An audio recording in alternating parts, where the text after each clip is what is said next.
been taking my time. I feel like I'm out of my mind. It feel like my life ain't mine. Who can relate? I've been on the low, I've been taking my time. I feel like I'm out of my mind. It feel like my life ain't mine. Alright guys, welcome to Project Mayday. This is G and Bree, and we have two very special guests with us tonight, and it's Gary and Kathy Quinlan Perez. And these two are very, very special to me, and you'll know why here soon when they speak. But from any further ado, we'll start off with Gary and Kathy. Tell us a little bit about yourselves. Go ahead, Kathy. He's just jumping in there. Go for it, honey. No, he was looking at me. PSI Seminars. I am the advanced course director and also facilitate our 90-day goal setting program. And I've been with the company since the early 90s. Kathy? Yes, I have actually worked for PSI Seminars for since 1989, and had a lot of different positions, but currently I am the head of all the instructors and lead trainer up at our Life Success course and our women's leadership. Gotcha. And the reason I wanted to bring you guys on is because of couples. You guys are the master of couples, and maybe you guys are different in behind closed doors, but publicly I look up to you guys on a lot of relationship advice, and Bree likes to give me some, but I don't really listen to her. She is still single, just for the record. But that was He is looking, yes. so let's just advertise that. Absolutely. Right. But I want to get your guys' take on what makes a healthy relationship and what can first responders specifically do and work around the trials and tribulations of whatever they have going on. And I want to kind of bring you guys on to give little tidbits on what you guys give at the basic seminar. Okay. Give little tidbits, not too much, because we want people to enroll, but so let's start off with that. Let's start off with couple dynamics and go from there. Well, it's just so funny that you're asking this question, because I just was talking about this last week in a relationship segment that we do up at the ranch, and one of the things I just kept saying to everybody is you got to have open communication. Mm-hmm. You got to talk, and it's not always like the time to talk, because sometimes you got to go, you know what, it's not a good time to talk, I need to, but not right now, so that you don't say something that you can't walk back, so to speak. Mm-hmm. But I think that that's really the most important thing, is that, and we remember that why we married the person. Mm-hmm. Like, there's reasons that I fell in love with this person, and yes, they have annoyed me, but I have to remember why I fell in love. I think that everybody has to. Yeah. Yes, honey. How would you like to add to that? Well, a good example will be when Kathy and I first started dating, and she moved in with me into my apartment down in Burlingame, right? And she called me up and said she was going to be late. And so I said, okay. And now I'm cooking dinner, doing the kids' lunches, helping them with their homework. So she gets home about 10:30. However, all of my triggers went off, and I didn't know why. However, and the minute she walked into the door, she knew that I was angry. She looks at me and says, "We're not going to talk right now. We'll talk tomorrow morning." Which pissed me off even further. So I couldn't even sleep that night. And I didn't know why. It was very unconscious to me. So anyway, the following morning, I can't wait to jump down her throat. And so she wakes up. She's getting ready for work. I'm getting the kids ready for school. And as she's getting ready to walk out the door, she says to me, "Until you let go of how you think things should be, there's no space to create anything new," and then walks out the door. And Mic drops you. And it was a very good line, though. I will say that. Now I'm fuming. No. However, what it did give me time to do the whole day was think about what happened. And I don't think that unless people are really working on themselves and working on relationships, people aren't that usually aware. However, I just had gone through some classes and stuff. And what I realized was I was holding on to a model based on my mom and my dad. And my mom was always home, and my dad was the one that was away. So unconsciously, I was like, I'm turning into the woman. So huge reaction, like, you're the one that should be here cooking dinner. You're the one that should be getting the lunches ready and doing their homework with them. And so that was my anger. And also because in a previous marriage, I had a wife that came home late. And of course, all the mistrust and all of that stuff. So all of my stuff from the past came up, which then caused the reaction. I think that happens a lot with couples. And so people's triggers are based on past experiences. And so what they do is they bring that into their present relationship, and because there is no awareness of what's going on with the individual, meaning I had to be aware that that was actually going on with me. Most people don't actually take the time to look at that. Because she's doing the work, she was also aware that all my stuff was going off, and it was for me to figure out, not for her to rescue me. So we both took responsibility in the relationship. So two main things is be responsible in the relationship versus the victim. So me being victim to her was my reaction versus taking responsibility as how I was responding. Does that make sense? Yeah, absolutely. But I also think that there's, I 100% agree with that. But I also think that you do have to be honest. I mean, there could have been, I said I was going to be late. I never said I was going to be home at 10:30. I could have actually, I'm actually going to stay out and we're going to have a couple of glasses of wine. We're going to have dinner. It's going to be late. So I left a lot of room open in that example for him to make up a whole bunch of stuff. Yeah, fill in the narrative. Yeah, exactly.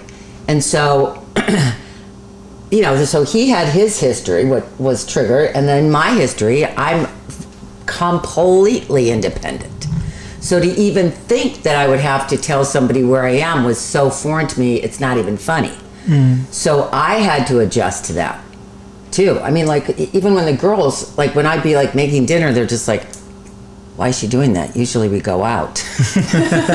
Now here's I'm trying to be normal. Here's the funny part. So I had made up a bunch of stories, and obviously that was part of my reaction, was making up what is she doing, and I did smell the wine on her breath, and I'm like, she's out partying. 2 weeks later, after that incident, she called me up and she goes, why don't you meet me? And it just so happened to be a time when my ex-wife had the kids, and I said, why don't you meet me at work? Because we're going to have another meeting and we're going to have dinner and so forth. So I go to meet her after work. They have the meeting over dinner and they're drinking wine. By the time we get back to our apartment, it's 10:30. So it was just like, Changed your perspective. Yes. how much crap I made up about what happened based on my experiences. No. Yeah. Versus here's the reality. And so what she was saying was, I have to give up the model so that we can create something new and different. It doesn't have to look like mom and dad. I think that's really important too, because when we talk about first responders, especially military, they're deployed, right? So we're talking about single parenting. But not only that, they do get held over on calls. And they might come home triggered themselves and their spouse is angry for the exact same reason. We're late home. This affects me. I'm tired. I had to do everything for the kids. And then the explosion starts, right? So there's constant miscommunication on perspective. What do you think if that situation, that cyclical kind of fight is happening, which, sometimes you cannot get off on time. Those late calls happen all the time in first responders. What do you think is a kind of a tip? What would you say in that situation if you were there to that couple to avoid that type of explosion? Well, I think it would start way before that explosion could happen. Okay. Like, you've got to have that trust in your partner. Yeah. Like, you know that they're not going to do whatever you've made up in their mind. That's not going to happen. And to have some empathy and compassion for what they actually are doing. And so sometimes you have to take on more than you thought you bargained for, is the truth. Yeah. But for every family. And so, okay. And then, like, okay, I got to do this to support where our family is and where our family's going to go. And then at the same time is that I think in your marriage, you got to do stuff to fill yourself up. Yeah. You know, otherwise you become so drained and so martyry and so like, look what I'm doing. You know, but I also think that that's like when you get into a partnership and in a marriage, it's like, let's really talk about how we're going to make this all work. Yeah. Because otherwise we'll be, well, you do more, you do less, you do more and all that. But I think that there's like the back end, the beginning is you've got to have that trust. And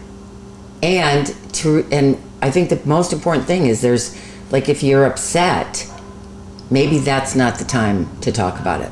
Yeah. That, as I was saying earlier. Yeah. Because sometimes we're going to say things that we can't ever get back. Which leads me to the next example. I think this is the example I was going to bring up too. So, Kathy's been gone doing a training. You know where I'm going with this. Oh yeah. So she's been gone for a training, and she's been gone 9 days. Now, from my perspective, I'm home, and I'm taking care of family stuff around the house and doing all that stuff, plus working and everything. So all I can think about is I miss this woman. She's been gone for 9 days. Now, while she's been gone, all she can think about, did Gary get this done, and the honey-do list, and blah, blah, blah, blah, blah. Now, I knew what time she was coming home, and we were constantly texting and going, okay, what's your ETA? I wanted to have flowers, like these flowers behind me. That's my whole deal, is to make sure there are fresh flowers when she comes home and so forth. So I had the house clean, I did all of that, because I want to treat her like my queen, right? She comes walking up the walkway there, knocks on the door. I go to answer the door, and she immediately hits me with, did you get this done? Did you get that done? Blah, blah, blah, blah, That blah. sounds like Brie. And I'm not even married to her. And so immediately when Massive controller on my end. So all she can think about is all the stuff that, whether I got this stuff done. All I can think about is I miss this woman. I can't wait to see her. I open the door, and when she starts blurting out, did you get this done? And I look at her and I said, when you find my wife, I'll let her in the house and close the door. Oh man. Now, Kathy, you can tell everybody what I don't really remember the door thing, but okay. Whatever. See, that's the beauty of it all, right? But I did get in my car and I'm really angry. Like, are you kidding me? Like, come on. So I call my friend and I'm like, God, can you believe that And then my friend's like, wait a second, you've been gone for 9 days. Like, he wants to see his wife. Oh, right.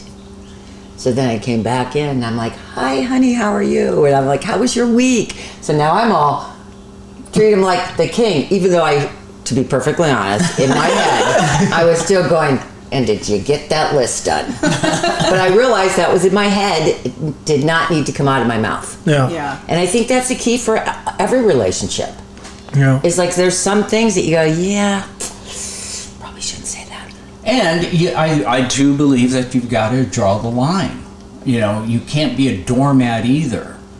And I think a lot of times when, if I were to take on, it's my responsibility to make her happy, I will be miserable. Mm-hmm. That's really the definition of dysfunction. Because that's her job. If she wants to be happy, that's her job. And I've got to take care of me and be happy. And so there are boundaries. And we discuss those boundaries. So they're open discussions. So meaning she doesn't have to guess. Nor do I have to read her mind. Mm-hmm. Which sometimes can be an expectation. You should know this. Yeah. You know, and when that happens, you're setting it up. It's an inside job to set up more drama. And I think that's key in our relationship is like, okay, I'm up against it. I'm in reaction. I am upset.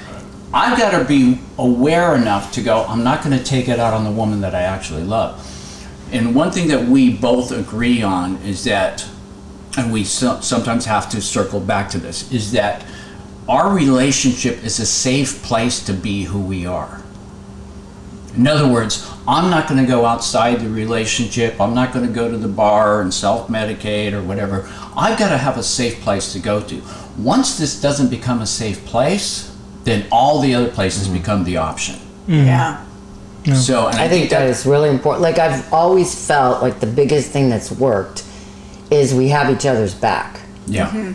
And when we don't, like that, there's something's going on, then it's like, okay, I just need to get away for a couple of days so that I can get myself like regrounded as to what really is important. No.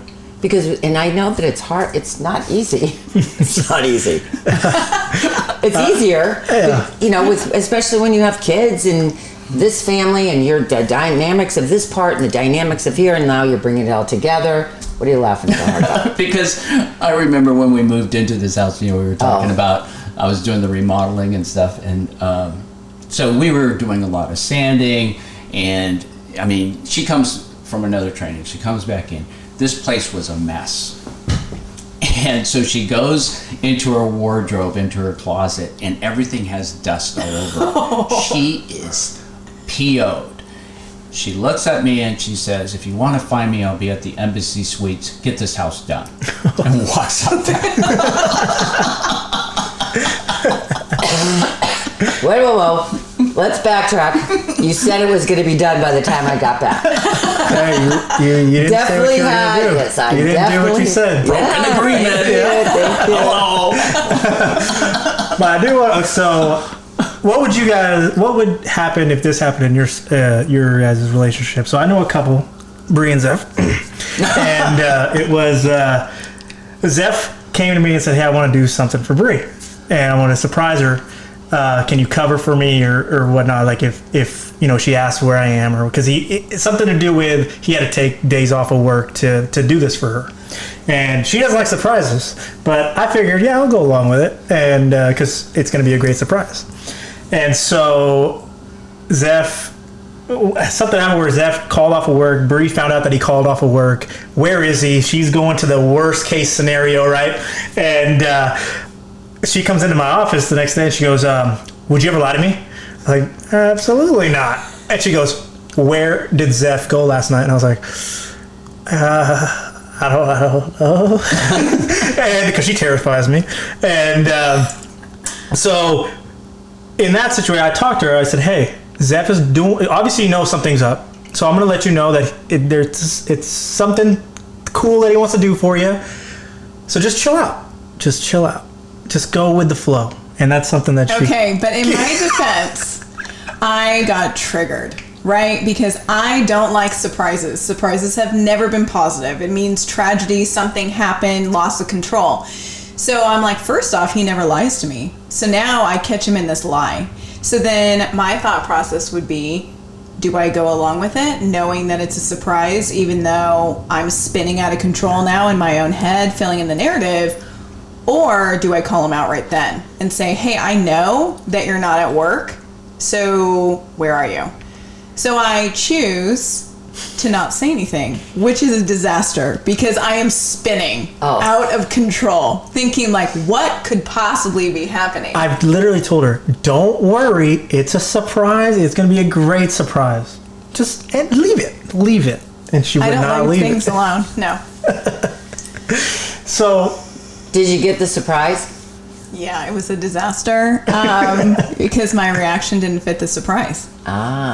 So expectations now, right? Now I'm filling it in. What could this be? You know, going to every place. And I'm not thinking he's cheating. I'm thinking, why would you lie? Why would you not tell me? Why are you covering this up when we don't do this? Typically, we've been married a long time. We don't do this. So then I get home and I don't react to this big surprise. he sanded this table, and it was this big thing we talked about. It took hours of work, and it was incredible. It looks like an art piece. And I literally stand there and stare because I am triggered. And I don't react. Aww. And he's like, okay. And then he calls me. He goes, "I'm never surprising that woman again. F this." And I was like, "I'm with you, man." So now there's this lull, right? And it's awkward. And of course, it's never awkward typically with us. I don't know what to say. I didn't know how to process it. He doesn't know what to say because he thought it was going to be. I normally am extremely expressive. Thank you. Very, very, crying up and, And he describes us, and when I get excited, I'm a shaken up soda can, right? That explodes. Mm-hmm. And I don't react, right? Because I'm triggered. So it brought in all these negative emotions from whatever I'm carrying into this moment that should have been great, and I ruin it. And so we don't speak. I instantly want to flee because I don't even know how to process what just happened. Because it's so uncomfortable. Well, and it's my fault, right? Like, in a way, I thought... She said that on camera. Well, in a way, I thought... Thanks. I was just thinking, why did I fill in this huge narrative? Where was I? And how should I have reacted? What I normally would have done is the opposite of what I did, and he doesn't typically do this, right? So it turned into this, disaster. So this great situation fell flat. Mm-hmm. And so after a day or two of me processing why I had all my stuff, then we talked. I'm like, look, obviously, please don't ever surprise me again. I'm like, thank God it wasn't a surprise party, because who knows what I would have done, cussed everybody out and fled. I mean, who knows? It would have been awkward. But in that moment, I actually learned something about myself because it triggered me, feeling out of control, which is, my job, my own history. It's like, I can't be out of control. So if someone else does it and it's this big surprise, I immediately go to a negative place, which is my stuff, right? But it affected my marriage. So in that situation, it was a learning moment, definitely, after being married a decade, and we learned something new. I love it. But I think she did, because she went to basic and, the seminar, she was able to check herself. Yeah. And I think that speaks volumes to the seminar. So what other types of tidbits from the seminar could people take home? Well, I think you just said the biggest one is wait a second, why am I reacting like this? Mm-hmm. You're asking yourself, wow. And I think that sometimes we have to go, okay, what does that person need? So even if I'm irritated inside, something's got to be bigger. I think one of the greatest things that happens for people in starting to do this work is that you land on what's more important. Instead of being right about things, wait a second, I love this person. So I'd like to say this, probably would be a good thing. But what do they need? And give them what they want and need. It'll just go smoother. Well, and I think that's true. I mean, and you say it a lot in the advanced class, and every now and then I hear it in the basic. And you have a choice. You can be right, or you could have a relationship. Correct. However, the issue is that unconsciously we're more invested in being right. I know, but it's so scary about what we get invested in being right about. You could start getting right about what a jerk they are, because now you're going to start creating evidence. Yeah. And they don't give me attention, and I'm not that important to them. You can create all that evidence. Or you could start going, wait a second. What's right about them is that they did this for me. Mm-hmm. He took that time out from work to make that table because he knew that you would love it. And then you have this reaction. And... Well, and I think that's why we have the basic. It's actually called an awareness training. And the purpose of the awareness is to be consciously aware of what you're unconscious to. Yeah. All right? So what we call that is bias. And our bias is what triggers us. And so it's all part of our defense mechanism to keep us safe, meaning what we're familiar to. And so that familiarity familiarity is to our past on what we grew up with, which developed our bias to begin with. So anything outside of that bias or conditioning is uncomfortable. So that's why we have the trigger. So basically, another way to put it is you just brought your baggage into the present. Yep. And then for that belief, that unconscious belief or conditioning to stay alive, it's got to gather evidence. Otherwise, you got to let go. That's the tough part. Because But you talked about it, didn't you? Yeah, so we ended up talking about it. I said, I'm sorry, it took me a long time to process why I didn't react. And this is what it is. You know, it falls back on any, you know, something outside of my control has been negative. I'm a control freak. That's why I'm a paramedic, right? I control the situation. I know what to expect, you know. So now this is completely outside of something that I'm comfortable with. And not only that, but I felt so awful because I didn't want to hurt his feelings. So this happens and it turns into this situation. And so then I said, hey, let's do it over. And he's like, what? I'm like, okay. So I recreate it and I'm like, stand here. And I walk in and I go, oh my, this is incredible. And I start screaming and jumping up and down. And, you know, of course he's like laughing hysterically because he's like, you're so odd. I mean, right? And I'm like, this is how I should have reacted. And so I'm like, I'm sorry. Like, that's my own fault. And to be able to, like you said, do I want to be right? Or should I have reacted a certain way? And I need to be humble enough as a control freak, humble enough to say, you know what?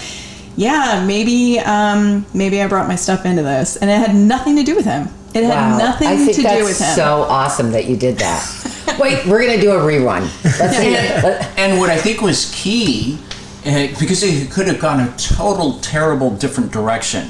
And what is key was the awareness. And so I think being consciously aware that we've and got, taking responsibility for like, wow, this is going on for me. Like, what is this? I often have to do that with Kathy because there's definitely some stuff that I react to in her. She triggers me in many ways. However, if it wasn't for being aware that it's my stuff and it's not her, you know, it's like I'm projecting all of my dysfunctional stuff that I grew up with or whatever and putting it on her versus being aware of, wait a minute, and it's not really about fault or blame or anything like that. It's just looking at it from the standpoint, you know what?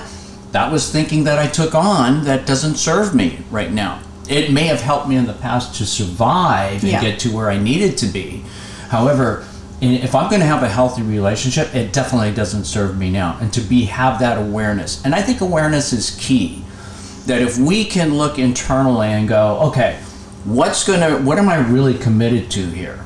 And I think that's the important thing, is to be conscious of what that commitment is. And we stood on an altar and said we're committed to each other for the rest of our life. And surrender to that. And oftentimes people will make those choices, whether it's commitment to work, commitment to a relationship, or whatever. However, what comes along with that commitment is sacrifice. And what most people resist is that sacrifice. Meaning, what do I have to give up for this commitment to be fulfilled? And I think that's the biggest one, is just being aware of, I mean, there's many times I have to how I check myself. What am I really committed to? And I think I think Kathy goes through the same thing too, because there are many times I can see it on her face. She's ready to give me both barrels, and I go, and she checks herself, and then she doesn't pull the trigger. So thank you for not pulling the trigger. That's why I love the treadmill so much. Total stress reliever. I mean, I do think that's true, but I think that there's so, because I do think that one of the greatest things that Gary has been for me is that he does support me in what I do, in everything, whether that's with my family, going back to Omaha, you know, spending a lot of time with my nieces. Like, he gets in the game and understands what's happening. And I think that that's a key too, is like, wait a second, even though this is what my partner loves, I gotta compromise too. Like, either be okay with what they love and let them go do it because they shine, and then when they come back home, they're like their best version of themselves, or, you know, jump in and do it with them. But to, be worried about what's happening while they're not home, it's just not healthy for us. No. It's just not. So what about when, we talk about surprises and fighting over that or whatnot, but what about when first responders, military have major PTSD or they get, Bree and I were talking about it on the way here, the dead babies that she's had, that I've had on the job, and that psychologically messes with you for sure, and then you bring that home. So talk a little bit about how couples can deal with that specifically. Well, I think first of all, again, back to in your relationship, the partner has got to have empathy and to understand, wow, because I've never been there. I haven't seen that. And sometimes I think that we do need to go talk to experts about it. Like, here's what's happening for my wife or my husband or my partner, however that falls. What's the best way to deal with this? Mm-hmm. Because I don't think that, that's a specialty. And I think there's such a strength in asking for advice or asking for support. I really do. Mm-hmm. A lot of times people think that that's, I'm a weak person if I that's what first responders do. Yeah. Firemen are, and women aren't supposed to talk about stuff. We're supposed to bury it down and let it be. And I think that's the conversation that we need to have is, hey, it's okay to not be okay. Yeah, it's okay not to be okay. Yeah. Like, you can't keep shoving stuff underneath the carpet. You gotta lift that carpet up and go, wow, I got a lot of stuff here. Yeah. And there are tools that, I believe that visualization and meditation, that the more you work with what you're seeing in your mind is going to support you. That's scientifically true. But I also think as a spouse, you got to get some expert advice on it. Mm-hmm. I really do. I think that's really true. You can't sweep it underneath the rug, because really what you're creating is that Coke bottle being shook up. Mm-hmm. It's going to have to be released somewhere. We have a saying that what you suppress gets expressed. Mm-hmm. and so if you hold things in, it's got to blow up somewhere and show up somewhere. Now, most places it's going to show up is in the relationship. Mm-hmm. And so there are things that we can do individually. It's just like you went through some of the classes and you've done some of the work. However, there are times when you've got to seek out a professional. Key, again, is going to be awareness. And part of it is just being honest with yourself. Is this healthy for me? It's just like we go to a doctor when we have a cough or we get a cold or we break a leg or so forth. Our mental health is just as important. Oh, so right. Agree with that. And so we've got to own our own health, meaning we've got to take ownership of how are we physically, mentally, emotionally, and really take an inventory and go, okay, something is out here, I need to do something. The challenge is when we put meaning on reaching out for that help. Yes. Now, typically and I'm going to speak as a man, I can't speak for women. However, as a man, I grew up in a macho world. My father was very macho. So anytime he taught me that a sign of weakness is if I'm reaching out for help. Mm. He taught me to be very independent and so forth. And so we got to be careful of the meaning that we put on reaching out for support. And so I think that is the toughest part, is just being honest with ourselves. Is this the life that I truly want? If I'm in pain, I've got to admit that I'm in pain. Because otherwise, if I'm going to be that Coke bottle, at some point I'm going to have to seek out some sort of self-medication. Mm-hmm. Because I want to numb the pain. And yeah. I remember, and we talked about this earlier, when I started doing this work, I was completely numbed out. Unfortunately, when we numb out pain, we also numb out all the good mm-hmm. things, mm-hmm. the joy, the passion. Mm-hmm. And so I didn't even know it. And so I think it's key to realize, am I losing my spectrum? Am I of emotions? Are the colors starting to get dull? And meaning, am I truly enjoying life the way it was meant to be lived? Mm. And if we could answer that question honestly, then we know whether we need to seek out professional help, or at least start doing something that you can become mentally aware of what's going on with you. Yeah, because you've that awareness of even knowing what you're feeling or not feeling, and being able to do something with it is key. I know Bree had a couple questions for you guys. What's the next little topic you want to go? So right now, obviously, we're dealing with a pandemic. Our first responders are still working, of course. They're going into people's homes. There's the fear of COVID on top of daily stressors. What do you think might be a good tip? I mean, we just talked about self-awareness. Maybe when you're coming home, you're triggered, you're exhausted. You might lead with anger or detachment or whatever it is through self-medication. What do you think would be some tips just for the first responders coming home, or even their spouses or whoever they're in a relationship with, once they walk through that door? How do they diffuse all of the baggage they're bringing in? Would it be, you've mentioned before, meditation, but do you think they should go have a quiet space? What are some tips that you think would be the most beneficial to reset when they come home? I think that one of the greatest gifts that we can give to ourselves is before we even walk into the house, that we spend time to just get everything that happened off us. And I think one of the most powerful ways to do it is visualization. So even if you take 10 minutes in your car before you walk in the house, because otherwise we are going to bring what happened here. So that you're calming the water, so to speak, instead of just bringing full force in there. So calming the waters, and I think that then your partner, your spouse, whoever it is, has to remember all that you faced that day. Like, I get it, now everybody's at home. If you have 4 or 5 kids and you're all they're homeschooled. I mean, that is not easy. That is not easy. I mean, I applaud every single parent that's doing that. But I think it works both ways. Like, they've got to, whoever's coming in the door, they've got to calm themselves and knowing that, okay, my husband, my wife's coming home, let me get things ready. Like, calm yourself too. Like, go lock your kids in the bedroom and go, Dad needs 10 minutes.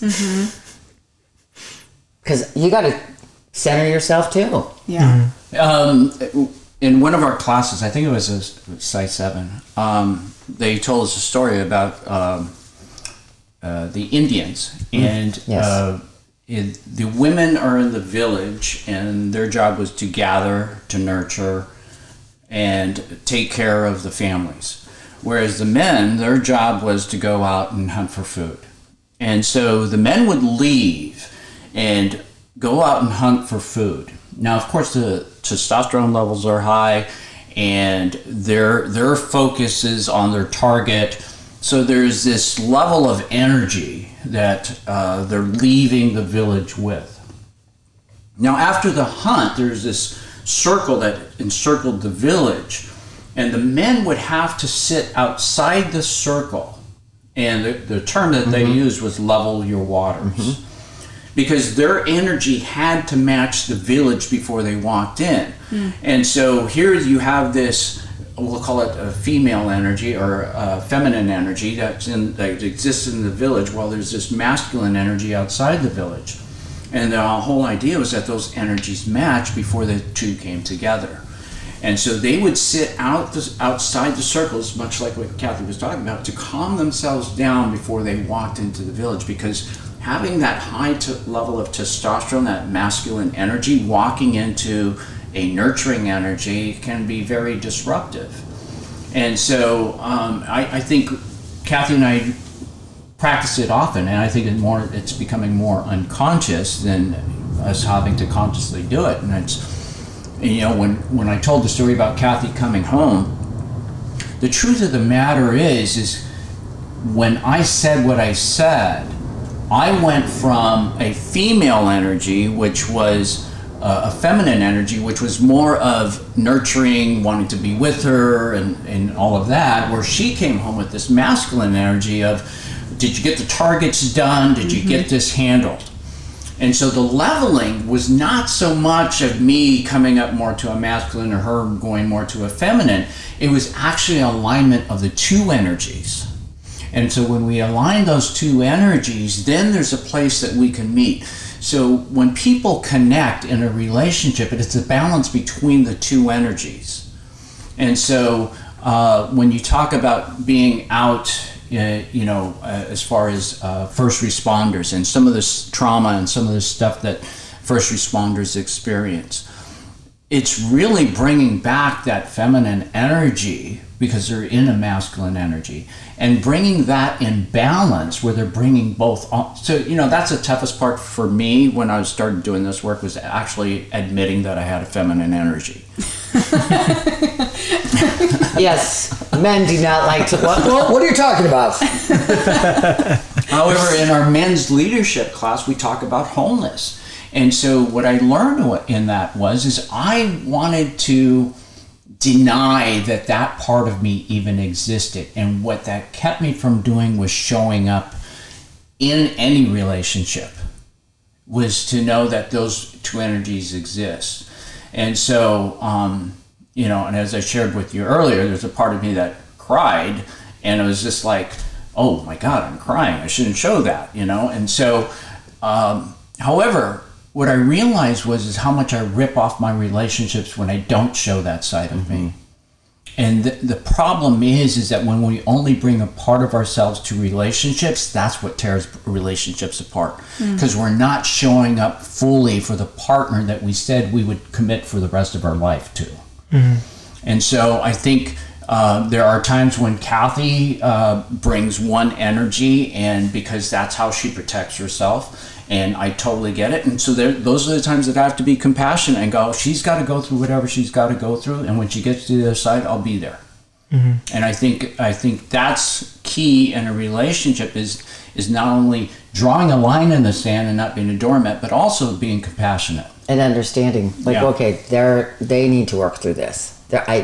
It's not my responsibility to do this. It's their responsibility. So how do you differentiate that? Because obviously we're rescuers, right? Yeah. And so how do you differentiate that, hey, it's time to let this person go through their own, or hey, it's time for me to intervene a little bit? Where's the distinction there?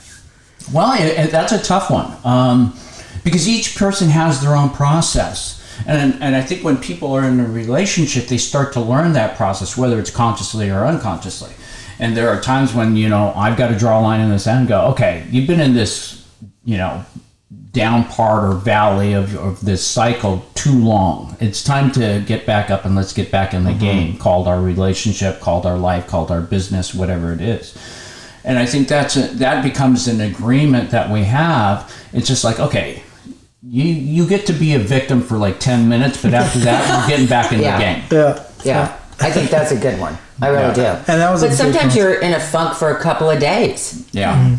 And I think that you have to it goes back to just being aware and connected at some level. And knowing that, okay, and then asking. You got to tell me what you need. It just, it's like you must experience this as a mother. Yeah, I think that's what's difficult too, when you throw kids into a relationship and now you have all these extra emotions, responsibilities, and if you keep that savior hat on, not only with your relationship but with your children, you're exhausted. I mean, you cannot possibly control every single aspect of everyone else's lives. Even though I have tried, it does not work. So have I, so it's fine. But yeah, I mean, that's part of the process, is letting someone grow. And I think the key point in relationships, not only as first responders, is having that trust that you don't have to save them, right? So you need to look at your relationship and say, I trust that you and I are not only committed, like we've been talking about, but also I don't need to save you. You need to also help recognize, and when you have a hard time, I'm here to pull you up, right? So we have that boundary. And I think too, something my grandmother says that I always have remembered and love, she says, you can be in the moment, but don't stay in the moment. Very good. So when things happen to you, throw a pity party. Be upset. And that's something we don't maybe do for traumatic incidents. Maybe before you walk into that house and you ran a pediatric code, or you saw some kind of child abuse and you're going to come home to your kids, why not release? Cry, think about it, journal, do something to get it out. Yes. And then you take your savior hat off and you walk in and you're a parent. Yeah. And I think Zeph talks about this in our intro podcast when we talk about who we are and why we're doing this. But changing hats is very, very difficult. Yeah. Because your identity is this title. Mm-hmm. So you're not just dad, right? You're also a fireman, right? And your kids don't care. Right. And sometimes your spouse doesn't really care because in that moment, you're not the fire captain. In that moment, you're the spouse.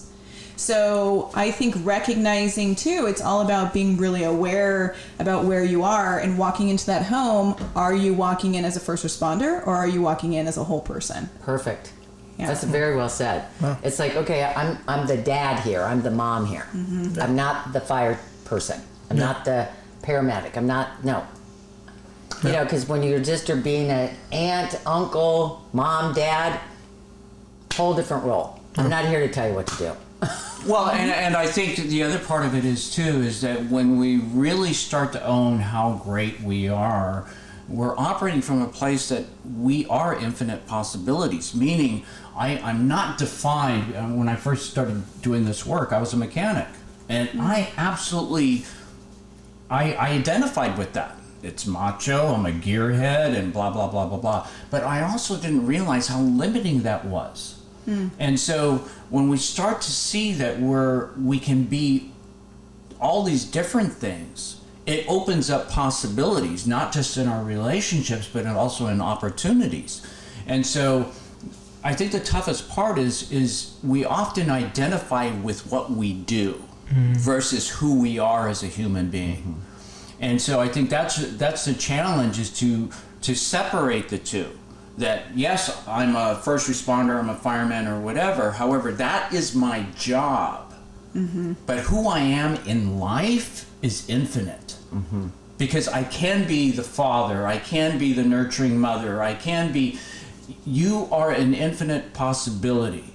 And the minute that you limit yourself and define yourself by a career or what you do, you just shut off all kinds of other possibilities in your life. So I think that's a Very big key. one.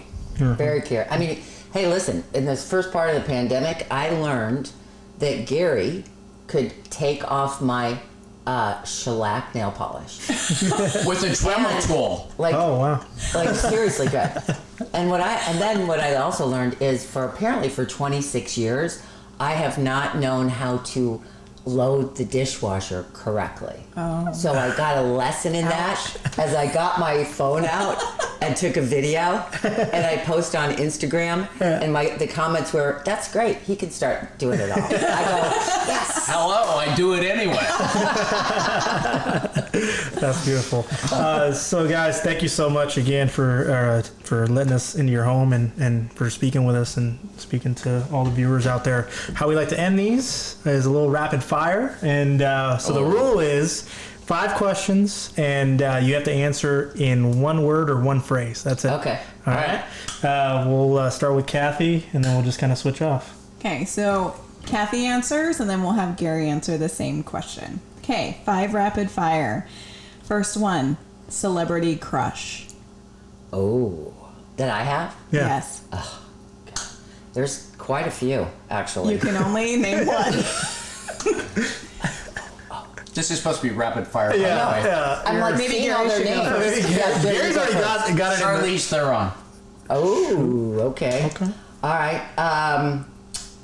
Gosh. Oh, man. It's terrible. It is. I can't think of her Brad name. Pitt. Once she had me, there is. That's it. That's it. Okay, we'll say Gary Perez. Yeah, Gary Perez. That's a celebrity right there. There he is. Safe. Okay, number 2, we'll have Gary. Oh, go wait a first. second. What's his name? Beckham. Wait. Oh, come Odell on. Beckham? Like the football player? No, the retired soccer guy. What's his name? Yeah, David. David Beckham? David Beckham, yeah. That- I don't think you don't watch soccer. But no, he's good looking. I don't, but He's he's good looking. good looking. Yeah, he's good looking. He's I my just want to look sporty at him. guy. That's it. Yeah. Okay. All right, number 2, we'll have Gary answer first. Favorite Netflix show? Outpost. Outpost is, yeah, that's a good one. Okay. Outpost? I loved it. Wow. So he didn't watch it with you. No. She fell asleep. All right, same question to you, Kathy. Oh, wait. She watches so much. This is what I do at night at the ranch. What's on Netflix to get me to sleep, and I fall asleep during She's it, right? stalling. Yeah, She doesn't understand the term rapid fire. Yeah, no, I she really clearly doesn't. don't. I have to think about it. I don't know. I don't really have one, to be perfectly honest with you. 5 seconds. 5, 4. Anything that 3, is 2. a lawyer, about lawyers in the CIA. Law and Order. Yeah, I love that. Oh. But that's on TV. That's not Netflix. Oh, they have it on Netflix. Number 3. What is the first word that comes to your mind when you think about each other? Gary goes first. First word that came was love. Okay. Good choice. Fun. Fun. Oh, I like that. all right. Number 4. Do you have a favorite quote? And if you do, what is it? I do. I definitely have one. Rapid fire. I'm answering this one. Is here I stand and the world will adjust. Who said that? I made it up. Oh, Kathy. Kathy Quinlan. Perez. That's right. Let's say that one more time. Here I stand and the world will adjust. Here I stand. I like that one. Wow. Okay. The past is history, the future is a mystery, and this moment is a gift. That's why they call it the present. Ooh. That's a good Who said that? Bill Keane quoted, Bill Keane did it, and Deepak Chopra used it. Gotcha. All right. Okay, this is our last question. One word. So, what is one word to describe a successful relationship? Wow. Respect. Cherish. Cherish. Beautiful. That's awesome. That's beautiful. All right, guys. Thank you again. Really appreciate it. I'm sure Yeah. we'll have you on rapid again. We'll questions, definitely that's practice the rapid side of things for the next one. Wait a minute. There's no we. There's only one person that needs to. Well, we'll try. I gotta go look at Netflix again, obviously. What have I watched? I need to have a list. I didn't want to point fingers. That's why I said we. But thanks. Chicken. Thank you again, What could have guys. been favorite sport? Golf. That's easy. Hello. That's easy. Gotta get you thinking. Gee, I didn't realize what a wuss you are. All right, guys. Thank you for tuning in. Thank you again, Kathy and Gary. We'll definitely have you guys on again. And this is Project Mayday. Call out.